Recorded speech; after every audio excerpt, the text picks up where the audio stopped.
Hello mga kasubs and welcome to the Sarsicles TV. My name is Mark and for tonight we will be listening to Rush and the song entitled La Villa Strangiato or Strangiato. This song was recommended by Linda Ward. Linda, maraming salamat for this recommendation and also maraming salamat to all our viewers. So this includes subscribe and unsubscribe viewers. Thank you for liking, sharing, and watching our content and the ads that go with it. Salamat for the kind words that you leave in the comments, community section, and the messages that you send me. To our dear members, maraming salamat sa inyong patuloy na pagpapakita ng extra loving sa channel. Sobrang na-appreciate ko ang inyong generosity. Bumalik sana sa inyo yung blessings na sinishare ninyo tenfold.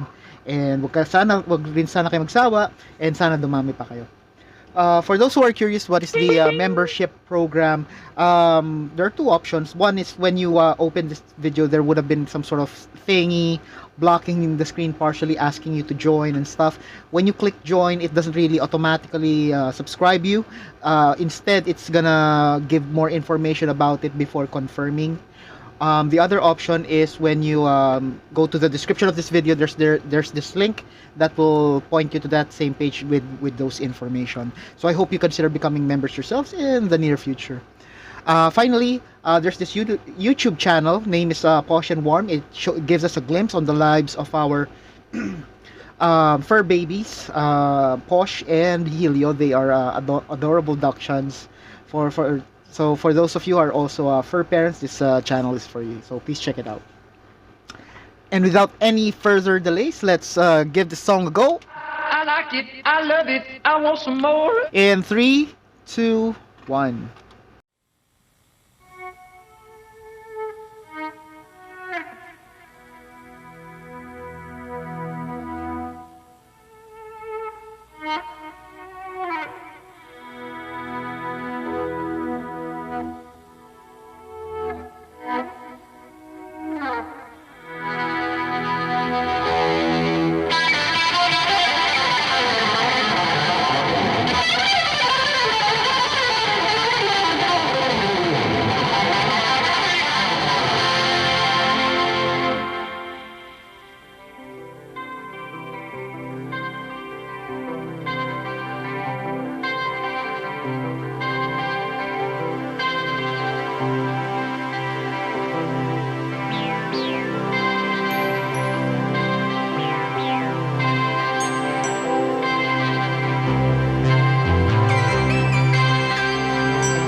And that is the end of the song. Wow, very nice ending. Completely, totally unexpected. You know that bass, that nice short bass. Very nice way of ending it. So, uh, off the bat, what I like about the song, the excitement from start to finish. There was no, there was no part in the song that will get you boring. Get you boring. That will get you bored because of the, the changes that happens here and there, and those moments where you don't expect a particular accent or something that um, something that just turns up at at the spur of the moment. It really gets you excited. The So the song started with some sort of a very nice play on the volume of the guitar, accompanied with that delay. So just judging from what I've seen, so the volume is, so he was using a volume pedal to access on the volume of the guitar, and then accompanied it with a delay effect. So when he steps on the pedal, so increases the volumes, it also is followed by some sort of that delay effect. This can also be achieved without a volume pedal. Instead, you play with the volume knob, but that will take more. Will be a bit more challenging because of, rather than using your feet, which is not doing anything, you're having your hand do picking and volume control at the same time. So it's more efficient if you use other parts of your body that's not really in use during that moment. So I like the way the guitarist has experimented on that particular part. His guitar is kind of intriguing for me because from the looks of it, it looks like a semi-hollow style. But if you look at the thickness, it looks like a hybrid electric guitar. So I'm not really 100% certain whether it is one of the thinnest semi-hollow bodies out there, or it is just a regular hybrid guitar with the appearance or aesthetics of a semi-hollow. So for those of you who know the answer to that, let me know in the comments. Um, so I did mention the word efficient. The band is definitely efficient in terms of their techniques, and also in terms of their the peep. So just a three-piece band being able to provide that kind of sound. For those who have not listened to Rush yet, maybe have them listen to a song without video, or maybe just an album cover, so that they don't see the people behind the music. They'd probably say it's a five-piece, six-piece band, judging from the way it sounds. And I'm definitely sure it's gonna blow their mind when they see that it's only a three-piece band. So very, they're just very talented. I'll expound on that later on. So the basis in terms of skill level with his keyboard, it's just the thing is, with being a multi instrumentalist, it doesn't equate. It does not mean that when you're good at bass, doesn't mean you're at the same level in terms of skill with the guitar, even when they are both stringed instruments. So, or not one, usually you're good at one over the other. But judging from what I've seen in this particular video, in terms of technique, it looks like the bass here has the same level of expertise between bass and drums, considering that bass is a stringed instrument, and the keyboard, if I remember correctly, I think this still falls under percussion.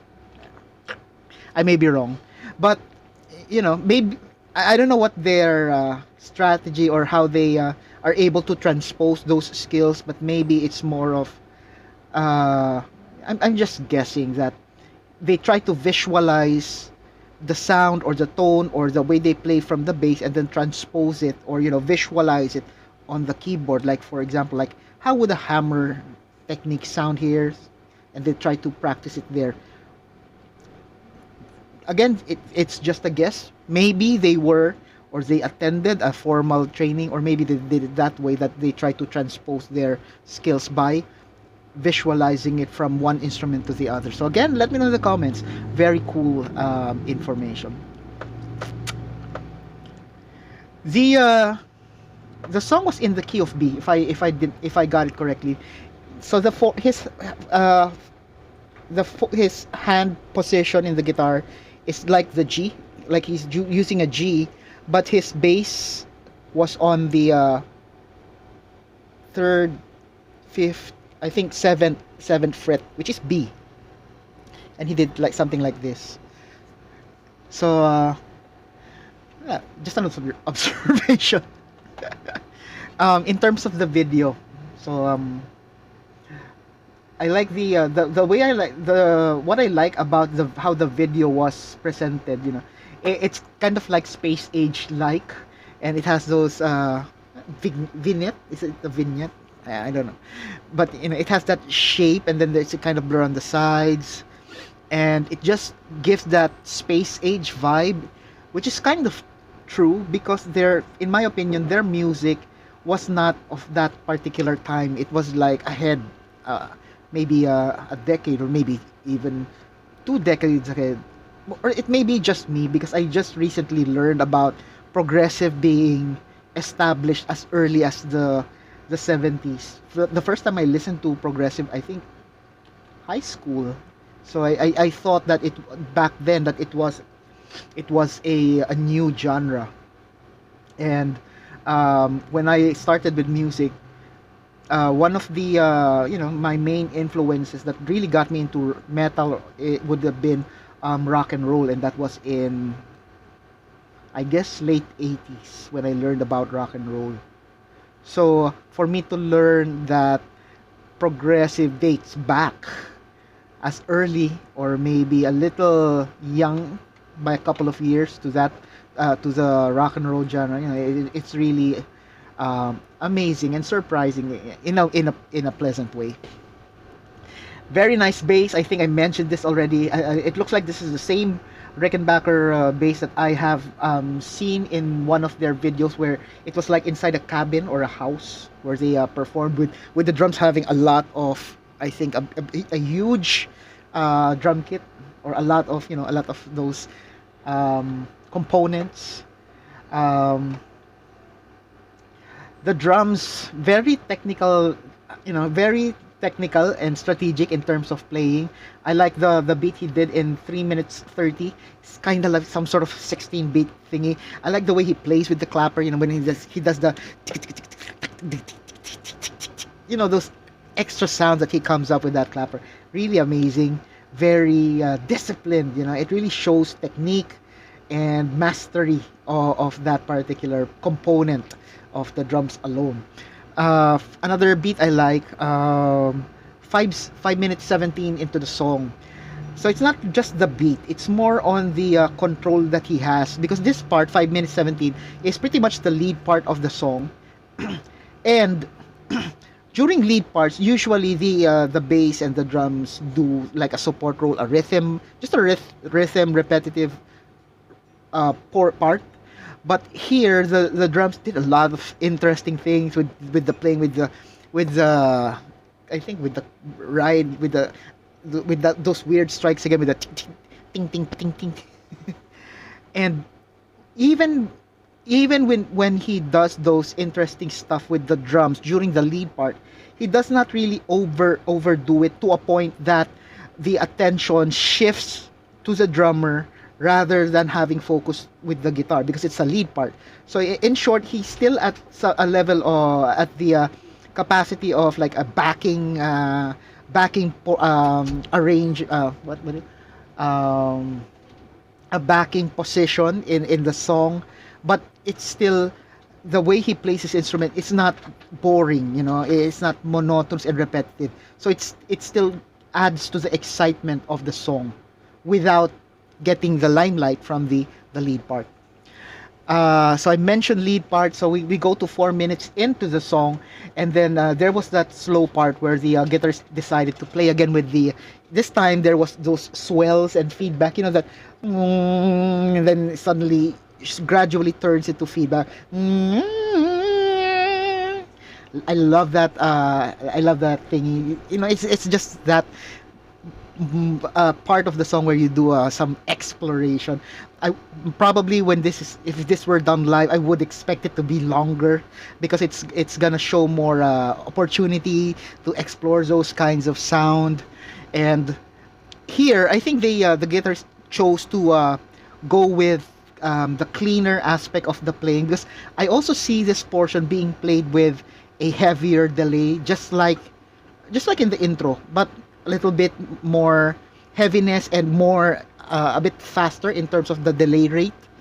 Um, it would give the sound like some sort of a domino effect. So when you do the some sort when you do those parts like ten, so the delay would be like more aggressive. So it's like ten, and then you release it, so it just continues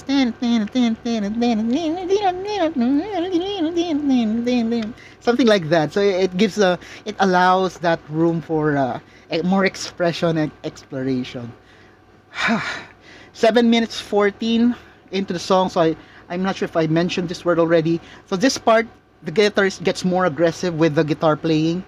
I think he's the one that took the band and the song to that level where, you know, again, more aggressive, where he used more, you know, as aggressive slides like, and also the I think there were bends, like 2-string bends, like something like that. It's not as aggressive as the pick slide, but overall it made the song quite aggressive during that portion.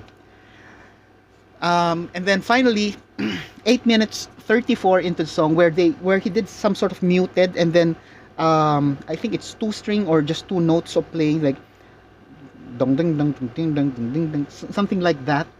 That portion kind of brought back some or, you know, made me, or brought some ventures elements in there, because the first time I heard that kind of picking and grooviness was the Ventures. You know, when they did the ting ting ting ting ting ting ting ting ting ting ting. You know, they love to do those kinds of styles. So again, the excitement from start to finish, and you can tell by the enthusiasm I have in describing it.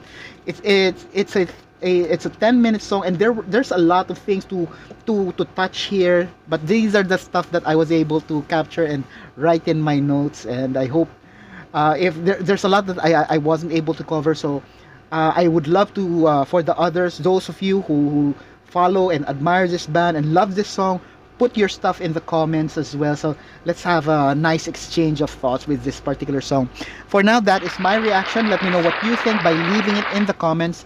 If you haven't done it yet, please click the like button, subscribe to our channel, smash that bell notification, and the one that says all, so that whenever there's something new on the channel, you'll be the first to know. Consider sending a super thanks.